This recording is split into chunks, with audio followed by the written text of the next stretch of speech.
மழை தருமோ என் மேகம். அத்தியாயம் 28. தங்கம்மாள் பாட்டி எவ்வளவு கெஞ்சி கேட்டும் தன் கர்ப்பத்திற்கான காரணம் யார் என்பதை சொல்ல மறுத்துவிட்டாள் மஞ்சரி. அவனுடைய அன்பையும் காதலையும் நினைத்து அவளால் விதும்பி விதும்பி கண்ணீர் விட முடிந்ததை தவிர வேறு எதுவும் செய்ய இயலவில்லை. நான் உன் மீது வைத்திருக்கும் காதல் உண்மை என்றால் அந்த காதலே உன்னை என்னிடம் கொண்டு வந்து சேர்க்கும் என்று சொன்னானே. சத்தியமான வார்த்தைகள். அவனுடைய காதல் உண்மைதான். அதுதான் உயிராக உருவெடுத்து அவளுடைய வயிற்றில் வளர்ந்து கொண்டிருக்கிறதோ. அவளுடைய தாய் யார் என்று அறிந்த பிறகும் அவளை திருமணம் முடிப்பதில் உறுதியாக இருந்தானே. கூடிய சீக்கிரமே உங்க அம்மாவை பத்தி உனக்கு தெரிய வரும். அப்ப நீ தானா என்னை தேடி வருவ என்றான். கிட்டத்தட்ட தாயின் குணம் மஞ்சரிக்கு இப்போது புரிந்துவிட்டதுதான். இன்னமும் முழுமையாக தாயின் கதையை கேட்பதற்கு அவளுக்கு நடுக்கமாக இருந்தது. ஒருவேளை மனோரஞ்சன் சொன்னது முழுக்க முழுக்க உண்மையாக இருந்துவிட்டால்? ஆனாலும் தைரியத்தை வரவழைத்துக் கொண்டு மெல்லிய குரலில் தங்கம்மாளிடம், பாட்டி, நம்மளோட தோட்டம் யார் பேர்ல இருக்கு என்று கேட்க அதிர்ந்து போய்விட்டார் தங்கம்மாள். இந்த இக்கட்டான நிலைமையில் இப்படி ஒரு கேள்வியை பேத்தி கேட்கும் அவசியம் என்ன என்று சிந்தித்தவர், ஏன் பாப்பா, இவ்வளவு நாள் இல்லாம இப்ப திடீர்னு இந்த கேள்வியை கேட்குற என்று கேட்க, இப்பதான் கேட்கணும்னு தோணுச்சுன்னு வச்சுக்க.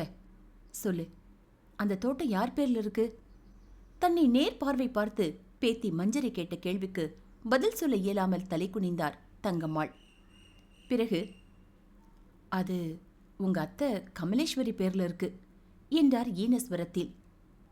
ஓ என்றவளுக்கு எதிலோ ஒரு தோற்றுவிட்ட உணர்வு.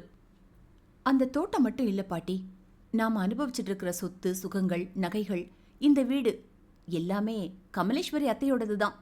சரிதானே? அதுக்காகத்தானே அம்மா அவங்கள கொன்னாங்க.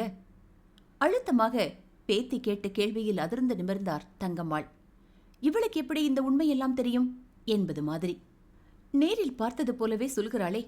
ராஜாத்தியின் வாய்க்கு பயந்து இந்த ஊரில் உள்ள பச்சை பிள்ளை கூட அவளுக்கு எதிராக பேசாது. பல்லு போன கிழவன் பேசினால் பாடை கட்டி சுடுகாட்டுக்கு அனுப்பிவிடுவாள் ராஜாத்தி. பிறகு இவ்வளவு தைரியமாக அவளை பற்றி இவளிடம் சொன்னது யாராக இருக்கும்?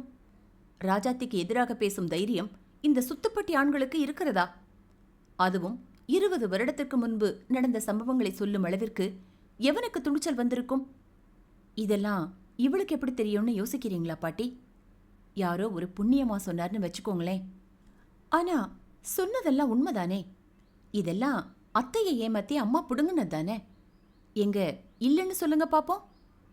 மஞ்சரியின் கேள்விக்கு பதில் சொல்லும் தைரியமின்றி கண்ணீரோடு அவளை நிமிர்ந்து பார்த்தார் தங்கம்மாள்.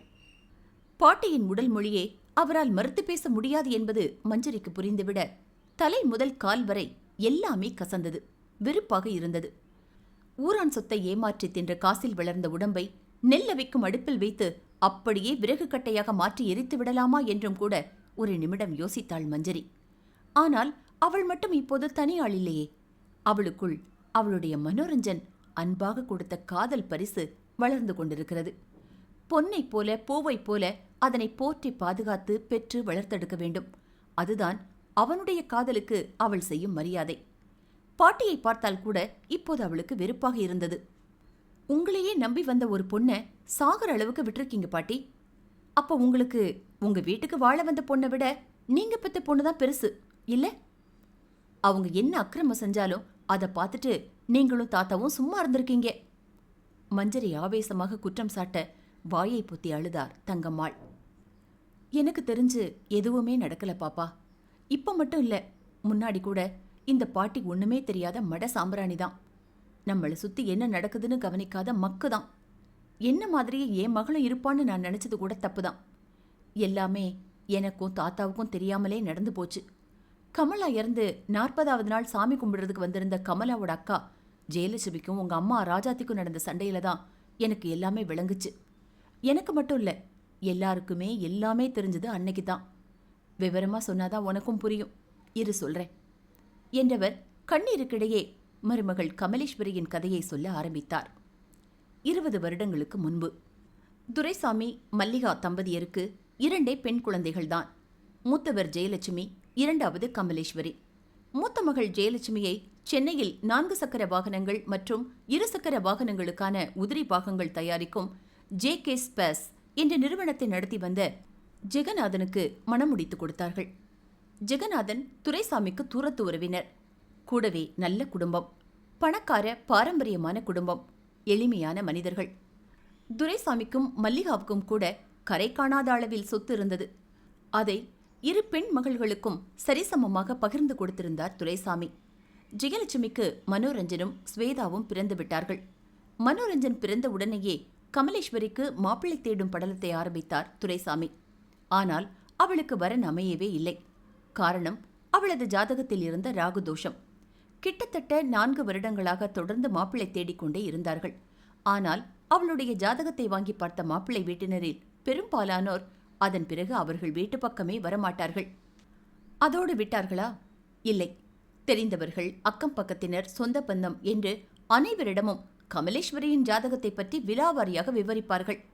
அவர்களிடம் இருக்கும் வசதியோ, அவர் கமலேஸ்வரிக்கு போடுவதாக அறிவித்திருந்த 250 பவுன் நகையோ 25 லட்சம் பணமோ மாப்பிள்ளை வீட்டினரை கவரவில்லை. மாறாக கமலேஸ்வரியின் ஜாதக கட்டம்தான் அவர்களை ரொம்பவே பயமுறுத்தியது. ரொம்பவும் வேண்டி விரும்பி கமலேஸ்வரியை பெண் கேட்டு வந்த மாப்பிள்ளைகள் கூட அவளது ஜாதகத்தை பற்றி கேள்விப்பட்டு பின்னங்கால் பிடரியில் அடிக்க ஓட்டம் பிடித்தார்கள். ஒரு கட்டத்தில் தன் மகளுக்கு திருமணம் நடக்கவே நடக்காதோ என்று பயந்தே போனார் துரைசாமி. இந்த நிலையில்தான் பக்கத்து ஊரை சார்ந்த தங்கம்மாளும் அவருடைய கணவர் ராஜரத்னமும் கமலேஸ்வரியை பெண் கேட்டு துரைசாமி வீட்டிற்கு வந்தார்கள். துரைசாமிக்கும் மல்லிகாவுக்கும் அது பெரும் மகிழ்ச்சியை அளித்தது. கமலேஸ்வரிக்கு விடிவு காலம் பிறக்கப் போவதாக எண்ணினார்கள். ஆனாலும் மகளின் ஜாதகத்தில் இருக்கும் ராகுதோஷம் பற்றி வந்தவர்களிடம் விலாவாரியாக அவர்கள் எடுத்துச் சொல்ல ராஜரத்னம் அதை கேட்டு விழுந்து விழுந்து சிரித்தார். என்ன வேணீரு, எவனோ ஒரு சோசியக்காரன் தான் வேலை வெட்டி இல்லாம எனத்தைய உளர்னா அதையே புடிச்சுக்கிட்டு நீரும் தொங்குவீரா? அந்த காலத்துல நம்ம அம்மா அப்பா எல்லாம் ஜாதகம் பார்த்தா கல்யாணம் பண்ணிக்கிட்டாங்க. கட்டிக்க போறவங்களுக்கு ஒருத்தருக்கு ஒருத்தர் பிடிக்கணும், 2 குடும்பங்களுக்கும் ஒத்து போகணும், அவ்வளவுதான் முடிஞ்சது. இதுல எங்க இருந்தியா சாதகம் சம்பிரதாயமெல்லாம் வந்தது? அதையெல்லாம் தூக்கி தூர போடும். என் பையன் பட்டாளத்தில் வேலை பார்க்கான், உமக்கும் தெரிஞ்சிருக்கும்னு நினைக்கேன். அது சரி, உமக்கு தெரியாத பையன் இந்த ஜில்லாவிலே இருக்கானா என்ன? லீவுக்கு ஊருக்கு வந்திருக்கான். எங்கேயோ கோயிலில் விளக்கு போடும்போது உன் பொண்ணை பார்த்தானா? கட்டுனா அவளைத்தான் கட்டுவேன்னு ஒத்த காலில் நிற்கிறான். அது ரொம்ப பணக்கார வீட்டு பொண்ணு, உனக்கெல்லாம் தரமாட்டாங்கன்னு எவ்வளவோ சொல்லி பார்த்துட்டேன். அவன் கேட்குற மாதிரியே இல்லை. அதனால தான் உங்ககிட்ட பொண்ணு கேட்டு வந்தேன். எனக்கு இந்த சோசியம் சாதகம் இதிலெல்லாம் நம்பிக்கை இல்லை. நீங்கள் சம்மதிச்சா உங்கள் பொண்ணை மருமகளாக ஏற்றுக்க நாங்கள் தயாராக இருக்கோம். மற்றபடி உங்கள் விருப்பம்தான் ஐயா. அப்புறமா கலந்து பேசிட்டு எங்களுக்கு சொல்லுங்க, நாங்கள் வர்றோம். ராஜரத்னத்தின் இந்த வெளிப்படையான பேச்சை கேட்டு அரண்டு போய் நின்றனர் துரைசாமியும் மல்லிகாவும். அத்தியாயம் 29. தங்கம்மாளும் ராஜரத்னமும் கமலேஸ்வரியை தங்கள் மகனுக்கு பெண் கேட்டு வந்த விஷயத்தை துரைசாமி மூத்த மகள் ஜெயலட்சுமியிடம் சொல்ல பிடிவாதமாக அந்த சம்பந்தம் வேண்டவே வேண்டாம் என்று மறுத்தார் ஜெயலட்சுமி. மூத்த மகள் மறுத்து பேசவும் துரைசாமிக்கு ரொம்பவே சங்கடமாகிவிட்டது. ஏமா, மாப்பிள்ளை வீட்டில் நம்ம அளவுக்கு வசதி இல்லைன்னு யோசிக்கிறியா? வசதி என்னப்பா வசதி? நான் அதுக்கெல்லாம் நினைக்கவே இல்லை. ஆனால் அந்த மாப்பிள்ளை பையன் மிலிட்டரியில் இருக்கான்னு சொல்கிறீங்களே, அப்போ அவன் பாதி நாள் வெளியூருக்கு போயிடுவானே. கமலி தனியாக தானே இருக்கணும். அந்த வீட்டில் கல்யாணம் ஆகாத பொண்ணு வேற இருக்கா. அவங்க 2 பேருக்கும் ஒத்து வருமா? அதையெல்லாம் நீங்கள் யோசிச்சு பார்த்தீங்களாப்பா? யோசிக்காமல் இருப்பனாமா? எல்லாத்தையும் யோசித்தேன். அந்த பொண்ணு ராஜாத்திக்கு மாப்பிள்ளை பார்த்துட்டு இருக்காங்களாம். அமைஞ்சிட்டா உடனே கல்யாணம் முடிச்சு கொடுத்துருவாங்களாம். அதனால் அவளை பற்றி பிரச்சனை இல்லை. மாப்பிள்ளை மிலிட்ரிக்காரனாக இருந்தால் என்ன? நாட்டுக்காகத்தானே உழைக்கிறான். அதில் என்ன தப்பு? பட்டாளத்துக்காரன் பட்டாளத்துக்காரன்னு சொல்லி எல்லாருமே அவனை ஒதுக்கி வச்சா அப்புறம் யாரு தான் அவனுக்கு பொண்ணு கொடுப்பா? நாம் ஆசைப்பட்டு தேடி தேடி போன டாக்டரும் இன்ஜினியரும் சொந்தமாக தொழில் பண்ணுறவனும் அவளோட ஜாதகத்தை பார்த்துட்டு வேண்டான்னு தானே சொன்னாங்க. ஆனால் இந்த பையன் ஆசைப்பட்டு அவளை கட்டிக்கிறேன்னு சொல்கிறான். அதான் கட்டி கொடுத்தா என்னன்னு எனக்கு தோணுது. உன்னை விட அவளுக்கு 3 வயசு தாம்மா குறைவு. உனக்கு 2 பிள்ளைங்க ஆயிட்டு. அவளுக்கு இன்னும் கல்யாணமே ஆகலைன்னு நினைக்கும் போதே எனக்கு தூக்கம் வரமாட்டேங்குது. சரி, வயசு கிடக்குது, இன்னும் 2 மாப்பிள்ளைகளை பார்க்கலான்னா ஜாதகம் ஒத்து வர மாட்டேங்குது. நான் என்னதான் செய்யட்டும் சொல்லு? சரிப்பா, ஆனால் அவசரப்பட வேண்டாம், நிதானமாக இருங்க. கொஞ்ச நாள் போகட்டும். அந்த பக்கம் நல்லா விசாரிச்சு பார்த்துட்டு உங்கள் மருமகன்கிட்டையும் ஒரு வார்த்தை கேட்டுட்டு நான் சொல்கிறேன். அவசரப்பட்டு அவங்களுக்கு எந்த வாக்குறுதியும் கொடுத்துடாதீங்க என்று துரைசாமியிடம் சொல்லி எச்சரித்துவிட்டு ஃபோனை வைத்தார் ஜெயலட்சுமி. மூத்த பெண்ணாக இருந்தாலும் மிகவும் தைரியசாலி ஜெயலட்சுமி. எதையும் துணிச்சலாக பேசுவார், செய்வார். யாரை கண்டும் எதற்கும் பயப்படவே மாட்டார். ஆனால் இரண்டாவது பிள்ளையான கமலேஸ்வரி அப்படி இல்லை. மிகவும் பயந்த சுபாவம். யாராவது கொஞ்சம் அதட்டி பேசினாலே நடுங்கி கண்ணீர் விட்டு விடுவாள். அதிர்ந்து கூட பேசத் தெரியாது. பூஞ்சை மனம் படைத்த அந்த பெண்ணுக்கு மிலிட்டரிக்காரன் சரியாக வருவானா என்று யோசனையாக இருந்தது ஜெயலட்சுமிக்கு. ஒரு குழந்தையைப் போல அவளை பார்த்து கொள்ள வேண்டும். மிலிட்டரிக்காரன் என்றால் முரடனாக இருப்பானோ என்றும் யோசனையாக இருந்தது. விசாரித்த வரையில் ராஜரத்னத்தின் மகன் ஜெயசேகரனின் குணமும் ஒன்றும் மோசமில்லை. நல்ல ஒழுக்கமான பையன் என்றுதான் சொன்னார்கள். அவனும் ரொம்பவும் சாதுதானாம். ஆனால் அவனுடைய தங்கை ராஜாத்தியை பற்றி வந்த செய்திகள் அவ்வளவு ஓப்பாக இல்லை. பெரிய வாயாடி என்றார்கள். வாய் கொடுத்துவிட்டு மீளவே முடியாது, சரியான சண்டைக்காரி என்றார்கள். ஆம்பளை பொம்பளை, சின்னவங்க பெரியவங்க என்று வயசு வித்தியாசமே இன்றி எதிர்த்து பேசி சண்டை போட்டு விடுவாளாம். அது இன்னும் ஜெயலட்சுமிக்கு வயிற்றில் புளியை கரைத்தது. தங்கையோ வாய் பேசவே தெரியாத ஒரு ஊமை. அவளுக்கு இப்படி ஒரு வாயாடி நாத்தனாரா? ராஜாத்திக்கும் மிகவும் தீவிரமாக மாப்பிள்ளை பார்த்து கொண்டுதான் இருக்கிறார்கள். கல்யாணமும் முடிந்து மாப்பிள்ளை வீட்டிற்கு ராஜாத்தி போய்விடுவாள் என்றாலும் அதுவரைக்கும் அவளை சமாளிக்க வேண்டுமே. அந்த திறமை நிச்சயமாக தன் தங்கை கமலேஸ்வரிக்கு இல்லை என்பதே ஜெயலட்சுமியின் எண்ணம். உண்மையும் அதுதான். தங்கம்மாளும் ராஜரத்னமும் கூட குணசாலிகள்தான். விசாரித்த வரையில் அவர்களைப் போல உண்டா என்றுதான் அனைவரும் பெருமையாக சொன்னார்களே தவிர யாரும் அந்த பெரியவர்களைப் பற்றி ஒரு குறையும் சொல்லவில்லை. அது ஒரு வகையில் ஜெயலட்சுமிக்கு நிம்மதியாக இருந்தது. கணவன் மிலிட்டரிக்கு போய்விட்டாலும் மாமனார் மாமியார் கமலையிடம் அனுசரணையாகத்தான் நடந்து கொள்வார்கள். ஆனாலும் ஜெயலட்சுமிக்கு ராஜாத்தியை நினைத்து யோசனையாக இருந்தது. ராஜரத்னம், தங்கம்மாள் போன்ற நல்ல மனிதர்களையும் ஜெயசேகரன் போன்ற ஒருவனையும் இழப்பதற்கு மனம் தயாராக இல்லை. அப்படி ஒரு குணசாலியைத்தானே தங்கைக்காக அனைவருமே தேடிக் கொண்டிருந்தார்கள். ஆக அவன் தானாய் வந்த வரம் எப்படி விட்டுக் கொடுப்பது? பலதையும் எண்ணி குழம்பி தவித்துக் கொண்டிருந்த ஜெயலட்சுமிக்கு ஆறுதல் சொல்லி அந்த சம்பந்தத்திற்கு தலையாட்ட வைத்தார் ஜெகநாதன். ஆக அடுத்த முகூர்த்தத்திலேயே மிகவும் சீரும் சிறப்புமாக ஊரே மெச்சும்படி கமலேஸ்வரி ஜெயசேகரன் திருமணம் நடைபெற்றது. திருமணத்திற்கு வந்த ஜெயலட்சுமி எதை கவனித்தாரோ இல்லையோ, ராஜாத்தியைத்தான் கண்கொத்தி பாம்பாக கவனித்துக் கொண்டிருந்தார். ஆனால் ஊரார் சொன்னது போல ராஜாத்தி ஒன்றும் அப்படி பெரிய வாயாடியாக தெரியவில்லை. பெரும்பாலும் சிரித்த முகமாகத்தான் இருந்தாள். அண்ணனின் புது மனைவியான கமலேஸ்வரியை அண்ணி அண்ணி என்று அன்போடு அழைத்தாள். கமலேஸ்வரியை விட்டு அவள் நகரவே இல்லை. பசை போட்டு ஒட்டி கொண்டாற் போல அவளுடனே இருந்தாள். அண்ணன் அந்த பக்கம் என்றால் ராஜாத்தி இந்த பக்கம். கமலேஸ்வரியின் புடவை கொசுவத்தை சரி செய்வதும் மாலையை சரி செய்வதும், போட்டோக்காரர் சொல்லும் போதெல்லாம் வியர்வையை துடைத்து அதிகப்படியாக இருக்கும் திருநீரை துடைப்பது, நெத்திச்சுட்டியை சரி செய்வது, நகைகளை சரி செய்வது என்று இம்மியும் அவள் கமலேஸ்வரியை விட்டு நகரவில்லை. கமலேஸ்வரி குடும்பத்தினருக்கு அதையெல்லாம் கண்டு ஒரே சந்தோஷம்.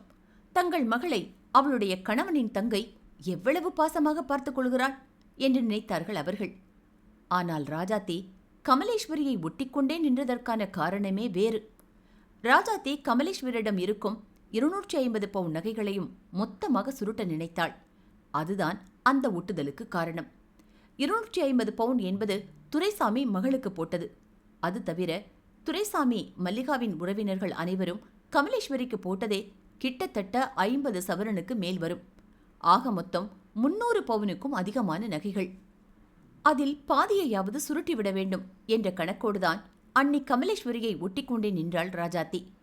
வருங்கால அன்னியின் குணநலன்களை எல்லாம் தான் காது புளித்து போகும் அளவிற்கு ராஜரத்னமும் தங்கம்மாளும் ஏற்கனவே அவளுக்கு சொல்லி இருக்கிறார்களே.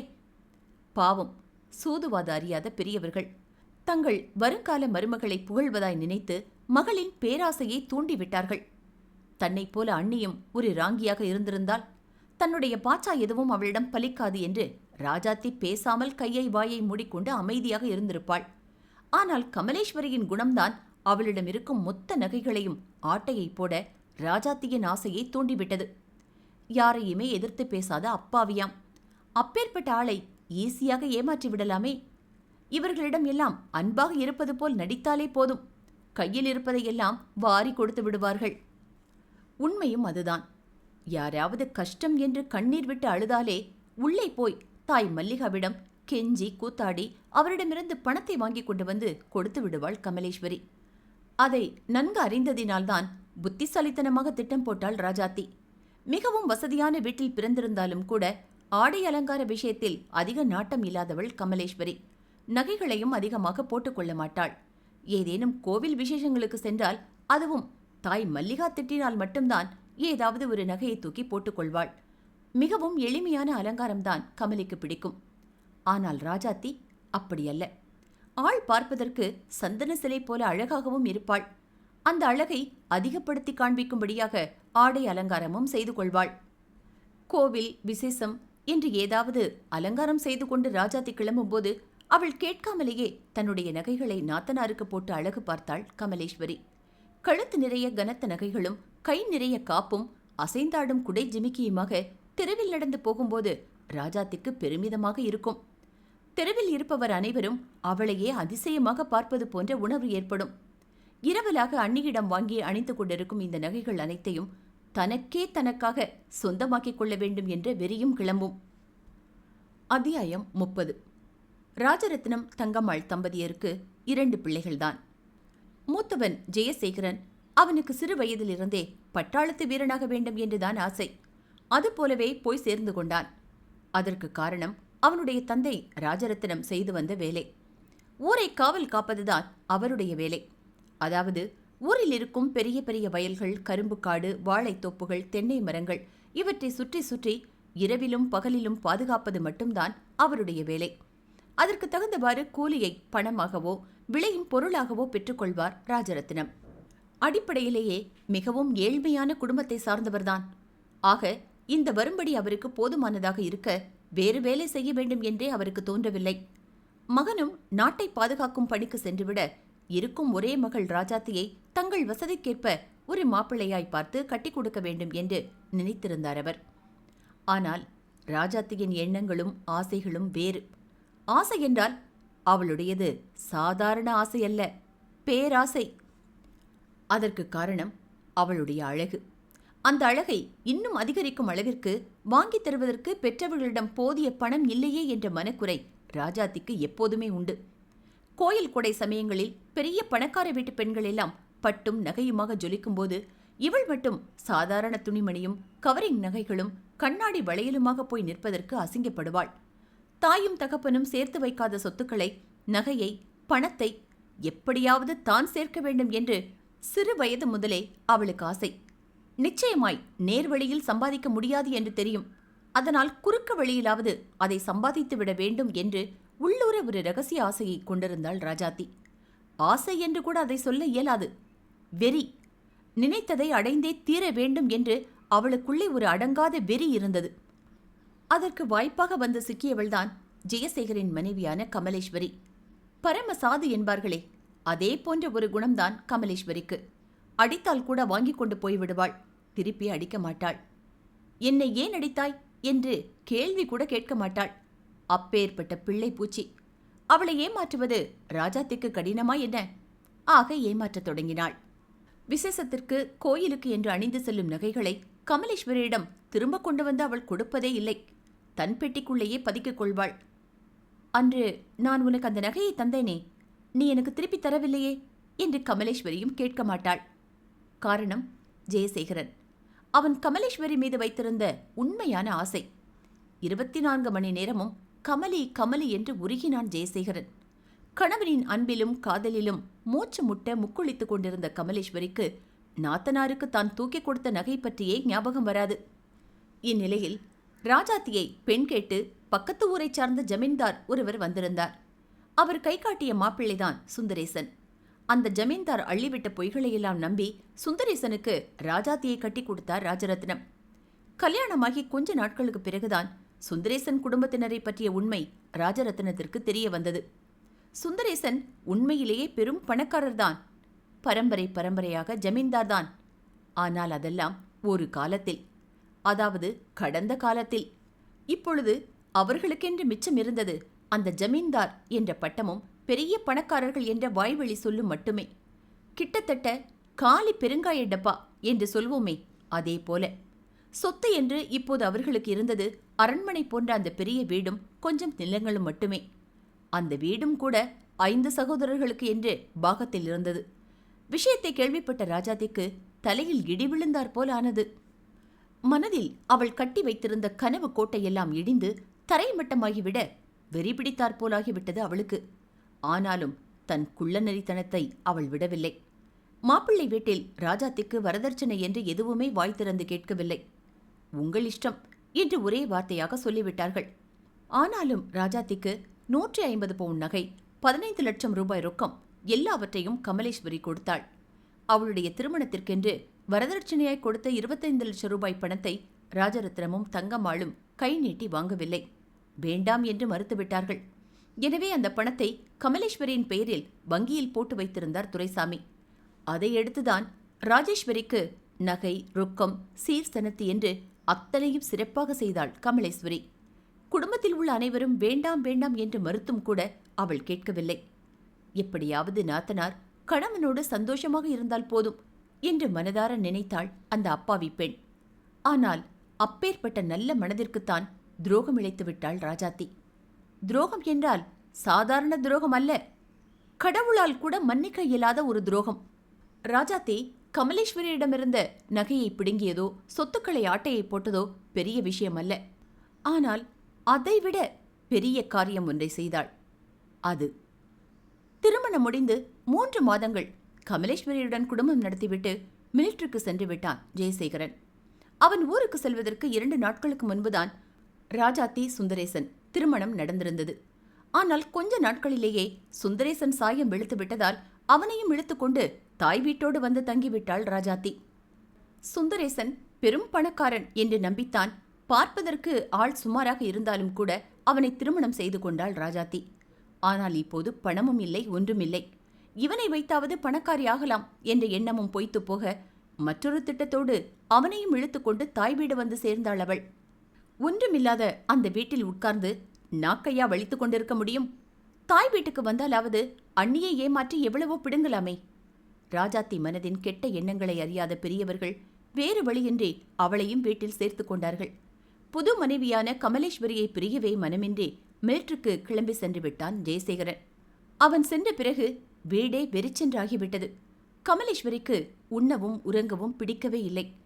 என் நேரமும் அவனுடனே இருந்துவிட்டு இப்போது பக்கத்தில் அவன் இல்லை என்றதும் அவளுக்கு எதையோ இழந்து விட்டதைப் போல இருந்தது. தங்கம்மாளுக்கு மருமகளின் தவிப்பு புரியாமல் இல்லை. ஆண்டு அனுபவித்துவிட்ட பெண்மணி புரியாமல் இருக்குமா? எனவே மருமகளையும் அழைத்துக் கொண்டு கடைக்கண்ணிக்கு போவதும் கோவில்களுக்கு செல்வதுமாக கமலேஸ்வரியை ஓரளவிற்கு தன்னுடனேயே வைத்துக் கொண்டார். ஈஸ்வரி, நீ வேணும்னா உங்க அம்மா வீட்டில் போய் கொஞ்ச நாள் இருந்துட்டு வரியா? அவங்க 2 பேரும் கூட தனியாத்தானே இருக்காங்க.